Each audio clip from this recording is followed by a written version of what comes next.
Assalamualaikum. This is the second part of the first video lecture or the first video, the topic that we have started in the last video, which was earthquake disaster management.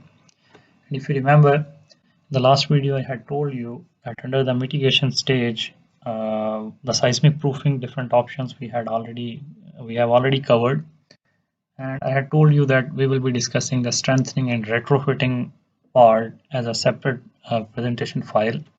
So this file, it was prepared by me in 2012, and this quote, it is quite popular among structural engineers that earthquakes don't kill people, it's actually buildings which do so. So just focus on this quote, and this is basically the responsibility of structural designers, as I have been stressing this thing again and again in my previous lectures also, that if the structures, they are properly constructed, they are properly designed, then they in most of the cases they behave properly as they are supposed to. So moving forward with this lecture of retrofitting, it comprises of these topics: the introduction, what is retrofitting and how it is different from strengthening, then different retrofitting techniques, their economic aspects, need of retrofitting in Pakistan, and new trends of retrofitting in Pakistan. It will be quite informative video for you for this subject as well as for your future research works. You can, or most of the students, especially those who work with me, they work on most of the time they work on one of these topics which will be mentioned in this video. So retrofitting, that is upgrading of certain building systems. Basically, it is improving a structure to resist or to increase its seismic resistance. Generally, we have two terms. One is strengthening and the second one is retrofitting. Retrofitting is also strengthening, but when we are strengthening some structure specifically for an earthquake, then in literature you will find the term used as retrofitting. Otherwise, both are strengthening techniques. We try to increase the capacity of a structure. The structure can be an already existing structure which is susceptible to an earthquake or which is damaged by an earthquake. So it can be repaired or it can be simply strengthening for increasing the capacity. So this point is important, that if we are doing strengthening mainly for earthquake, from earthquake point of view, then in literature you will find the term used for such strengthening as retrofitting. And any for gravity loading, if we are increasing the capacity of a structure, if we are increasing the cross-sectional dimensions of beams and columns, or we are providing extra braces, that will be called as strengthening. So structures for which we need retrofitting, they can be earthquake damaged, that after an earthquake if we have to repair them, or they can be earthquake vulnerable. At the end of this video, I will be showing you examples of both these cases, that earthquake vulnerable as well as earthquake damaged structures, their retrofitting examples. So most of the time it proves to be a better economic consideration, and instead of replacing the building or dismantling it, if we strengthen it, if we repair it, so that becomes a more feasible option. So different retrofitting techniques can be divided into two parts. One is global retrofitting and the second one is local. Global means we are changing the structure as a whole, or we are adding some support, or we are giving some extra strength or resistance to the whole structure. And in local retrofitting, we any individual component of the structure that is strengthened. Some examples are given here which you may not understand at the moment, some of them, but in next slides with the help of pictures you will be better able to understand them.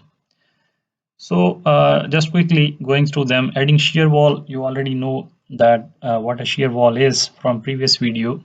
So if we can add shear wall to a structure, it means we are globally retrofitting it, we are globally increasing its seismic capacity. Adding infill wall in a picture I will show you. Adding bracing, you already know what bracing is. Adding wing wall, we will discuss it. Wall thickening, if you have already a 9-inch thick wall, you can take it to 13.5-inch thickness, and that will increase the lateral capacity of that wall. Mass reduction, because the seismic force that is directly related to the mass of the building, so if we reduce its mass, if we replace the RCC slab with a simple corrugated sheet, so that can be an option. base isolation, you already know what it is, and mass dampers. I hope you understand these terms now. In local, we have mainly jacketing techniques. Jacketing materials can be different. They can be the latest carbon fiber reinforced polymers or glass fiber reinforced polymers, or they can be the conventional materials such as RCC or steel plates. Jacketing of beams, jacketing of columns, jacketing of beam column joints, or strengthening of individual footings. I will show you pictures related to almost all these options in the next slides. So overall, we can divide for the sake of this presentation or this lecture, we can divide retrofitting into two parts. One is for RCC structures and the second one is for masonry structures. So first of all, for RCC structures, strengthening, further it can be subdivided as strengthening of existing members and strengthening of new members. So for existing members, we can have one option as reinforced concrete jacketing, steel plate bonding and jacketing. Means it is basically jacketing, but it can be by steel plates or FRP or by steel sections. This is a separate option, caging and FRP wrapping, and then plate bonding and jacketing. In next slides, you will be able to understand these terms. One example is this one, reinforced concrete jacketing. So if we have an already existing column of this section and we want to increase its capacity, we want to make it more strong, we will expose its main reinforcement. These three bars are the already existing reinforcement, and we will join them with a new RCC member with more reinforcement and cross-sectional area, which we call as RC jacket. So in this way, we can say that the capacity of this column has doubled or tripled or whatever capacity we need. Accordingly, we can design the size of this jacket. So this is RCC concrete jacketing. Similarly, for beam, that was for column, this is for beam, that this is the already existing beam. If because of any reason, let's say we want to add another floor, or if because of improvement or change in design code, if it seems that this beam is deficient in strength, we need to improve or we need to increase the strength of this beam, we can do this RCC jacketing. So to better understand this term, let me quickly show you some real life examples or pictures for this jacketing technique. So here you can see this is the jacketing going on for columns of this building. I'm not sure about the need for the strengthening of this building, that whether it is in a seismically active area or whether it is just the changing the scope of or use of this building that they are strengthening it. But these pictures are very helpful in understanding that how this RCC jacketing is done for different components. This is for column. This is again for column plus footing. You can see that columns they have been jacketed, and all these reinforced bars, they will be covered with concrete. So the overall cross-sectional area of the concrete will increase. Then this is for foundation. With the help of these bars, double action that is created so that overall the previous foundation and the new section, they become monolithic. This is again the same thing has been done here to join the new reinforcement with the previous section. For the circular section, again you can see that how these cages are formed. They will be simply placed, and on the other side they will be joined with the bars. So this is again a new member that has been provided here, an extra column. This is a picture taken from below. It shows that how the new column or new jacket or reinforcement will have connection with the beam reinforcement. Then just a second. Here you can see how the caged sections of the reinforcement that will be covered with formwork, and then the concrete will be filled. This is again overall showing that almost all the columns, they have been jacketed. So for better shear transfer, these metallic plates, they have been provided and they are being welded the reinforcement.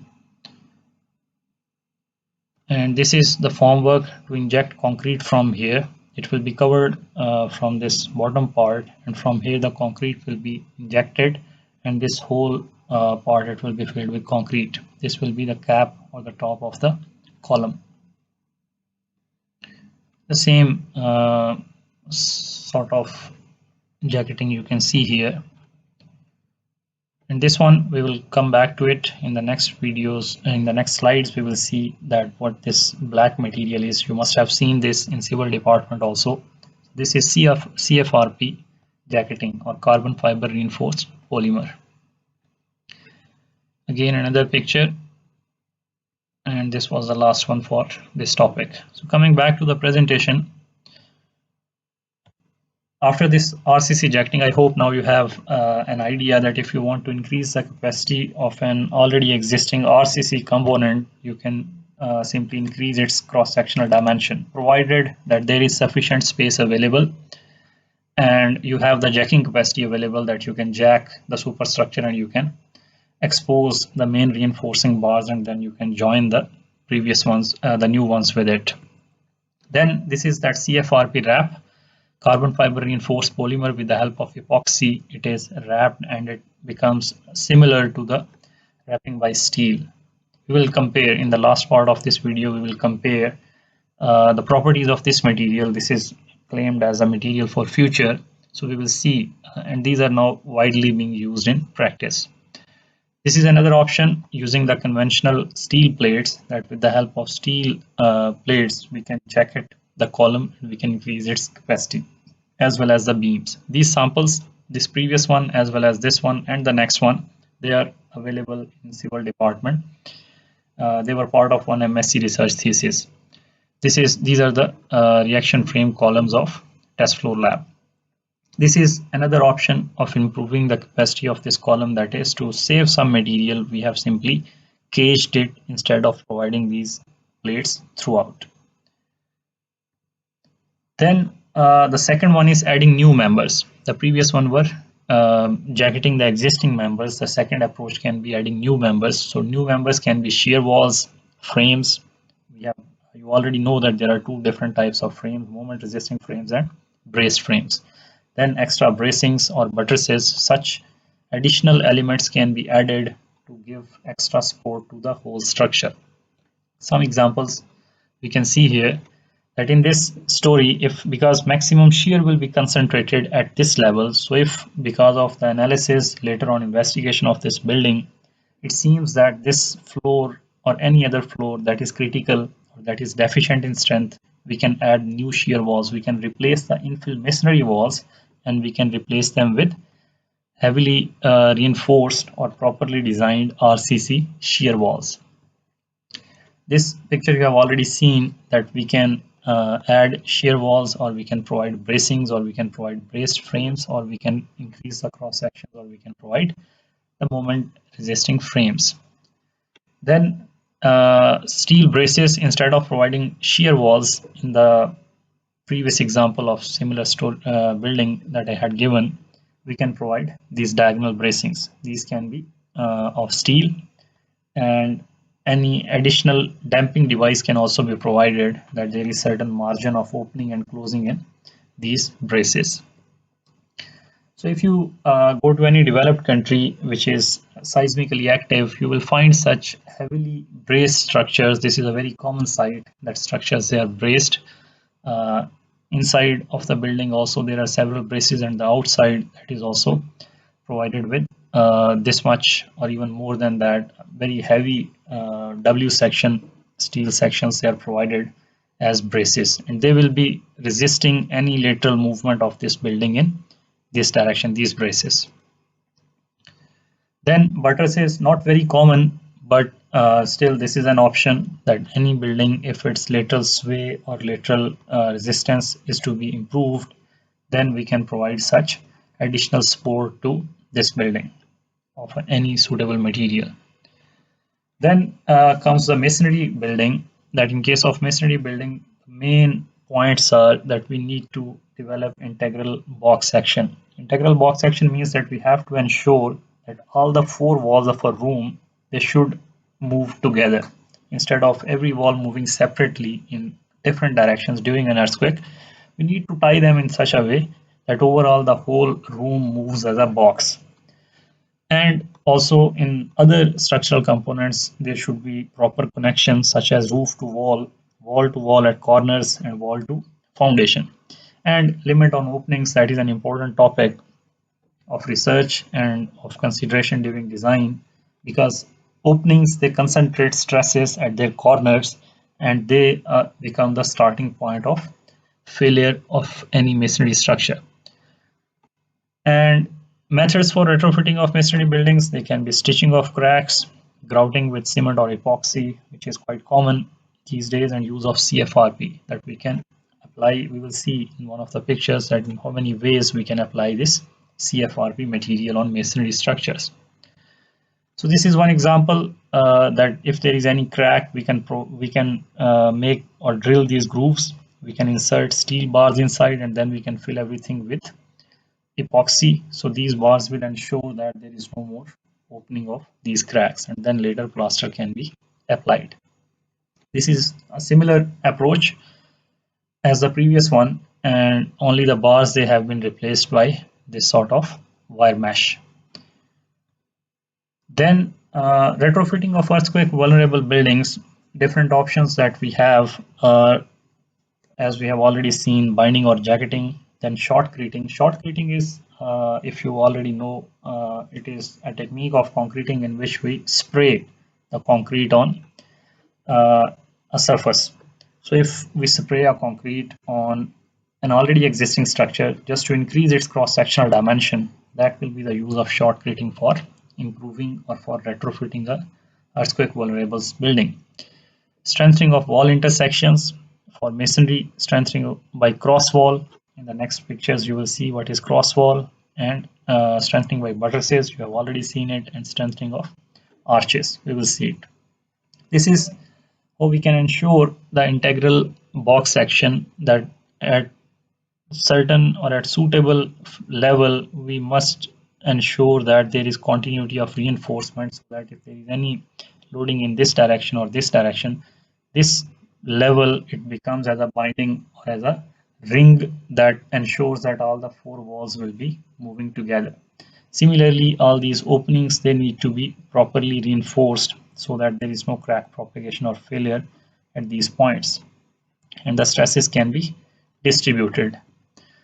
This is a very common side in masonry structures, that we have to provide this wire mesh to avoid the opening of these connections, and to ensure that this whole wall panel, it acts together during an earthquake. This is a cross wall, not a very common, you can say, option, but if the size of the building, or if any wall, it is having too long span, we can provide such cross wall to make sure that these two walls, they have sufficient stiffness and rigidity. Similarly, another option of buttresses in case of masonry structures to strengthen the long span walls. And strengthening of arches, that can be achieved by the provision of such kind of tie rods, which will ensure that there is no opening of this arch, because if there will be opening, this whole structure, or this arch structure at least, that will be falling down, or the arch action, that will be gone. These are some economic features of the various options which we have just discussed, and you can go through this description. Main idea is that this point basically is that moment resisting frames, they are costlier options than braced frames, because in moment resisting frames, if we have to use them to resist an earthquake, we will have to provide significantly thick sections. But these are cheaper than shear walls, because shear walls themselves are a significantly costly item, a huge or a massive RCC structure you have to construct. So in between, we have the braced frame option. And similarly, the other materials, their pros and cons have been mentioned here from economical point of view. So CFRP composites will be what we have to discuss in the remainder of this lecture. So we will see that their benefits, but one major drawback of these CFRP composites so far is that they are costlier than other retrofitting techniques at the moment, because most of the materials which are used or the raw materials for CFRP manufacturing, they are imported, and this is what makes them costlier as compared to the conventional materials such as steel or RCC. So need for retrofitting in Pakistan is significant because there are several structures which have been constructed without proper consideration of design codes, and especially the structures which were constructed before 2005 earthquake, when the seismic provisions were not introduced in our building code, they are earthquake deficient. So if we have to make sure that all the structures, all the major structures, they are earthquake resistant or they have sufficient earthquake resisting capacity, we may have to either dismantle them or remove them, or the second option left is we have to strengthen them. And when we are strengthening them for earthquake, we will be calling it as retrofitting. So instead of going, or we have already seen the conventional approaches that even if you talk to a mason, he will tell you that provide this much long steel strip and this beam will have sufficient capacity, or you can, keeping the steel structures design knowledge in your mind, you can now calculate that how much extra thickness of steel sheet will be needed below a beam to increase its capacity to a certain extent. So such things can be done. But in this, in the remainder of this lecture, I will be mainly focusing on the new trends of retrofitting, which is the externally bonded plates for flexural strengthening plates, which are mainly comprising of CFRP or polymer materials. Two options we have: carbon fiber polymers as well as glass fiber polymers, CFRP and GFRP.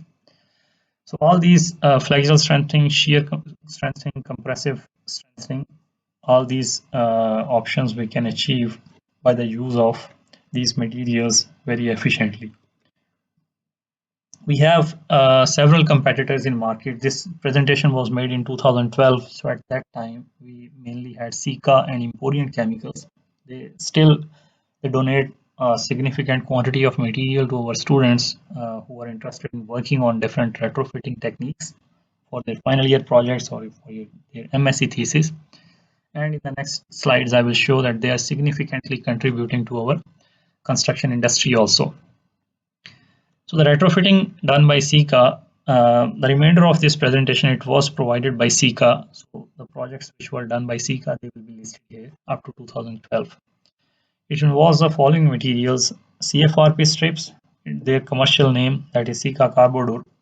For Emporium Chemical product, the name will be different, but mainly they are CFRP strip. Strip means a steel sheet which is comprising of carbon fiber reinforced polymer. A set of carbon fibers that is impregnated in epoxy, and we get a steel sheet. Not steel sheet, we get a CFRP sheet. Then structural epoxy adhesive.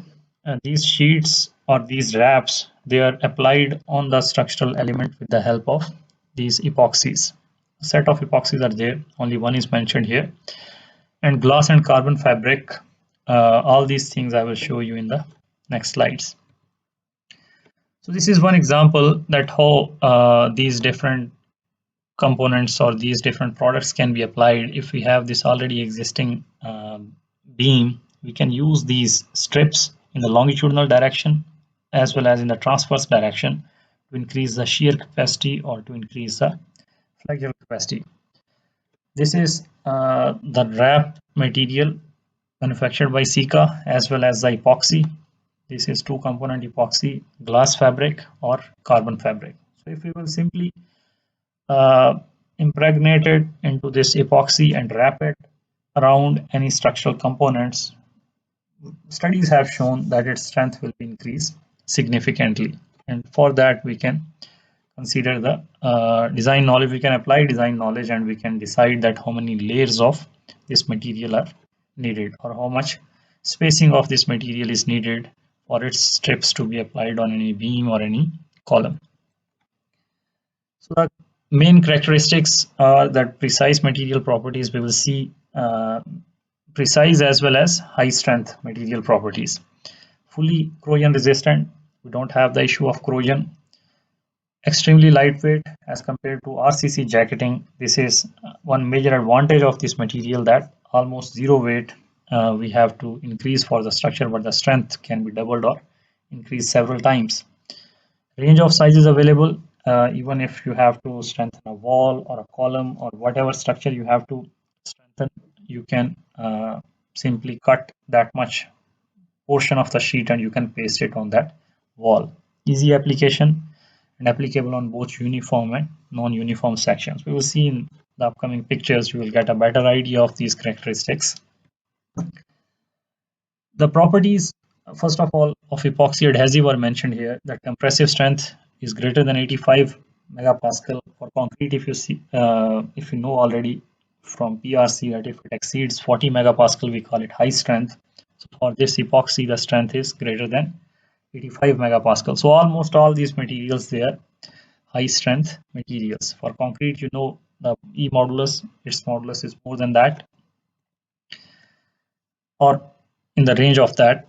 Then CFRP strip, if we compare it with steel, the tensile strength of steel is 400 megapascal, but for CFRP it is about 7 times more than that of steel. And for CFRP fabric, the wrap, the black colored wrap which you have seen in one of the previous pictures, it is having tensile strength 3500 megapascal. The tensile modulus is more than that of steel. It is more than even 200 gigapascal. So the conclusion of these 2 or 3 slides is that these materials are high strength materials. With a very lesser cross section, we can get significant strength.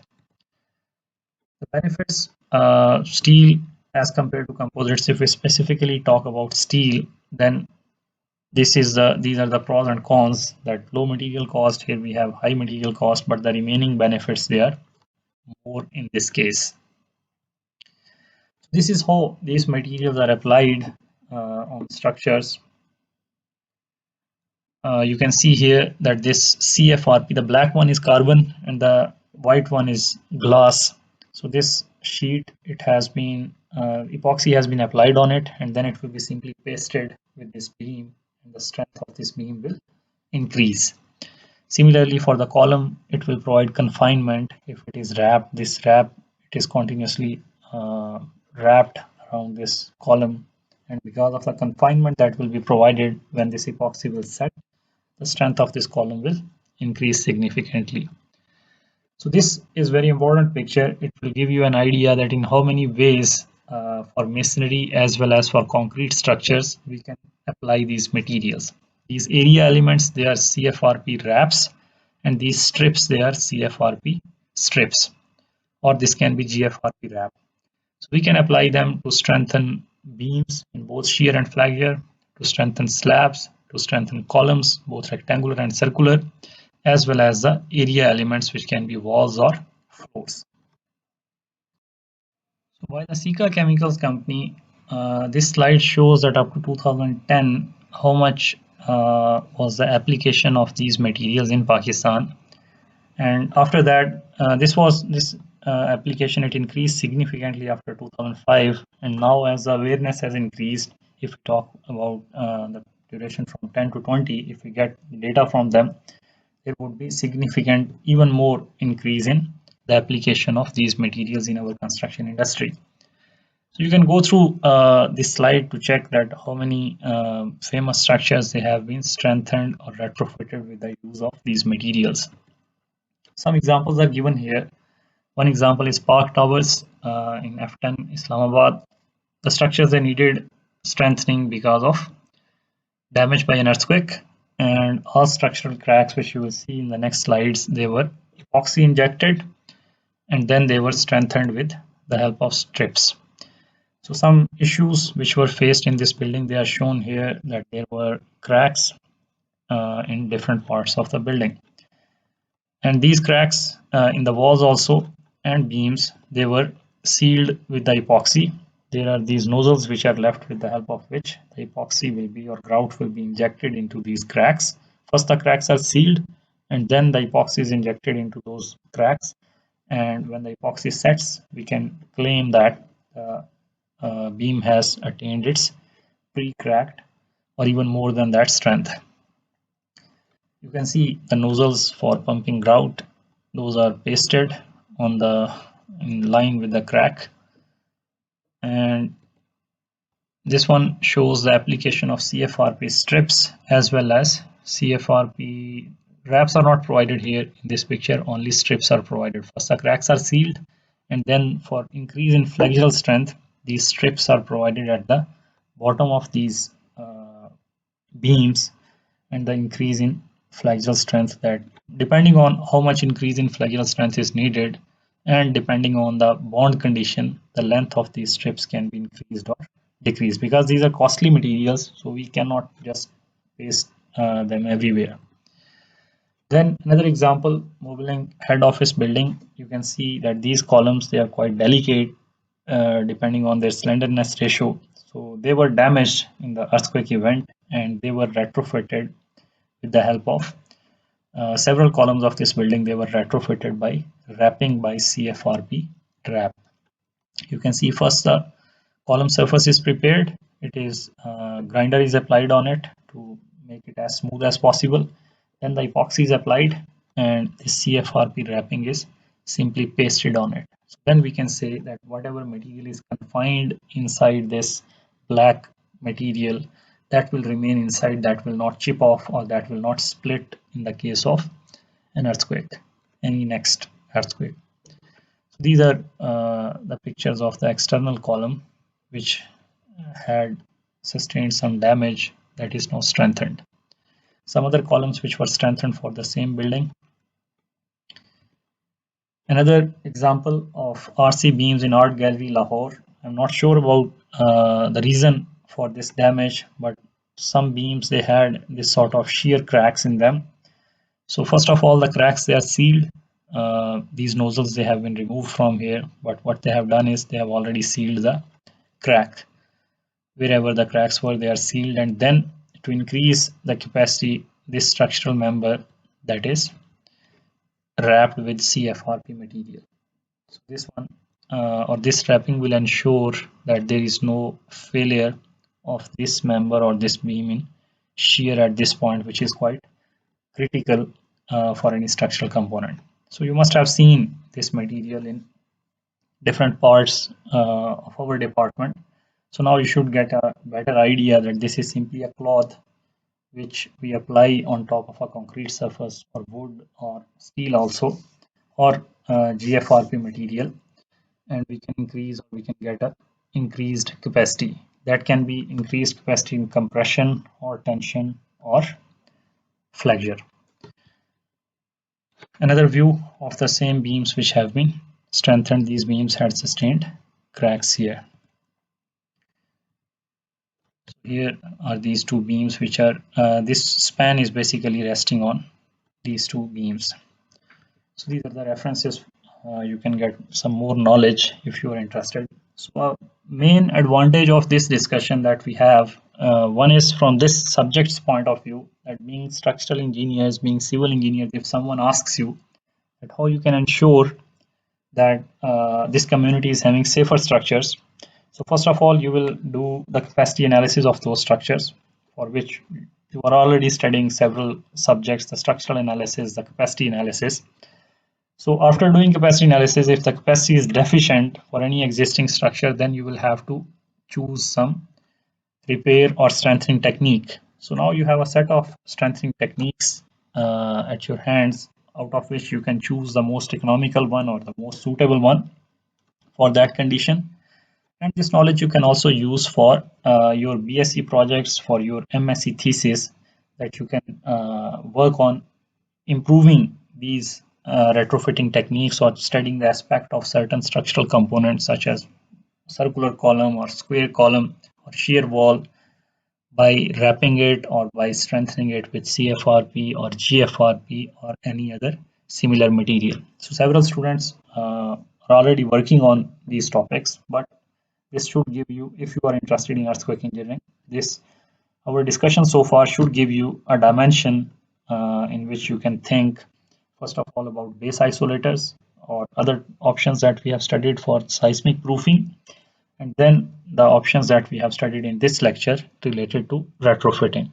If you have any questions, you can ask, and that's all for this lecture. The third lecture will be posted in a separate video. The remaining three headings of the parts of the disaster management cycle. So far, up to this point, we have completed the mitigation part. So preparedness, response, and recovery, they will be discussed in the next video. Thank you.